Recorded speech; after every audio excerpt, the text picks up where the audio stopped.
सूरह बकरा आयत नंबर 21।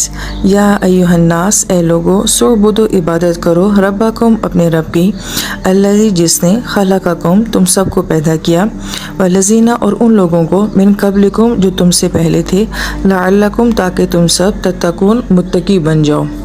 इस आयत मुबारका में जो सबसे पहला लफ्ज़ आ रहा है या अय्युहन नास, नास के बारे में हमें 3 कौल मिलते हैं कि नास लफ्ज़ जो है वो किससे बना है। पहला कौल ये मिलता है कि नास जो है ये इंसान की जमा है, और इंसान जो है ये निस्यान से बना है, और इंसान का मतलब होता है भूल जाने वाला। और इंसान को जो है वो भूल जाने वाला क्यों कहा जाता है?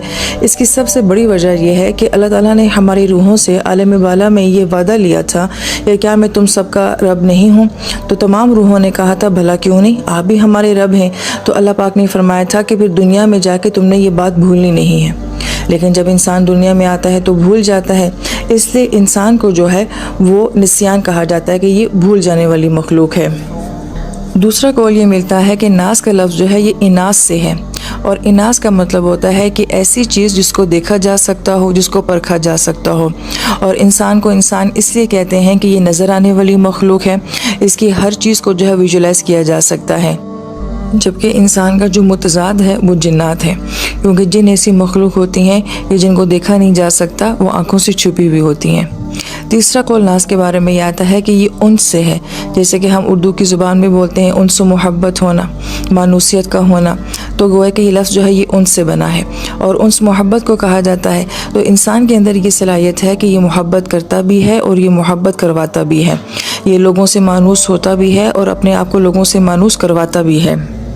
और उन्स का जो मुतज़ाद होता है वो वहशत होता है, ये वहशी होता है। हम ये देखते हैं कि जितनी भी बाकी वहशी मखलूक हैं, जानवर मखलूक हैं, उनके अंदर उनसियत नहीं होती, यानी कि वो गैदरिंग या सोशलिज़म को पसंद नहीं करते हैं, वो तन्हा रहना पसंद करते हैं। उसके बरक्स इंसान ऐसी मखलूक है कि जिसको ख़ानदान चाहिए होता है, फैमिली चाहिए होती है, दोस्त यार चाहिए होते हैं। वो अकेला नहीं रह सकता, वो तन्हा नहीं रह सकता। लिहाजा जब वो तन्हा नहीं रहेगा तो फिर वो मोहब्बत करेगा भी और मोहब्बत करवाएगा भी, इसलिए इंसान को इंसान कहा जाता है। और आयत मुबारका में ये कहा गया है कि तमाम इंसान जो हैं वो अपने रब की इबादत करें।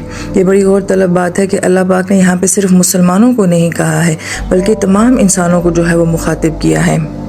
तो अल्लाह ताला की ज़ात जो है वो कुल इंसानियत की रब है। तो गोया कि इसमें एक ओपन दावत है कि हर इंसान जो है वो अपने रब की तरफ रुजू कर सकता है, चाहे वो रब को मानता है या नहीं मानता, मगर है वो अपने रब का ही। और नबी अलैहिस्सलाम को भी जो है वो रहमत लिल आलमीन कहा जाता है, क्योंकि आप सबके नबी हैं, किसी एक कौम या जमात के नबी नहीं हैं। इससे आपको रहमत लिल मुस्लिमीन नहीं कहा गया, बल्कि आलमीन कहा गया है। इसी तरीके से ये कुरान जो है ये सब के लिए हदायत है, ये सिर्फ मुसलमानों के लिए नहीं। अगर कोई भी इस किताब को जो है वो हदायत के लिए खोलेगा, ये किताब उसको हदायत ज़रूर देगी। तो गोया कि रब, नबी या कुरान ये सब के हैं, ये सिर्फ मुसलमानों के नहीं हैं।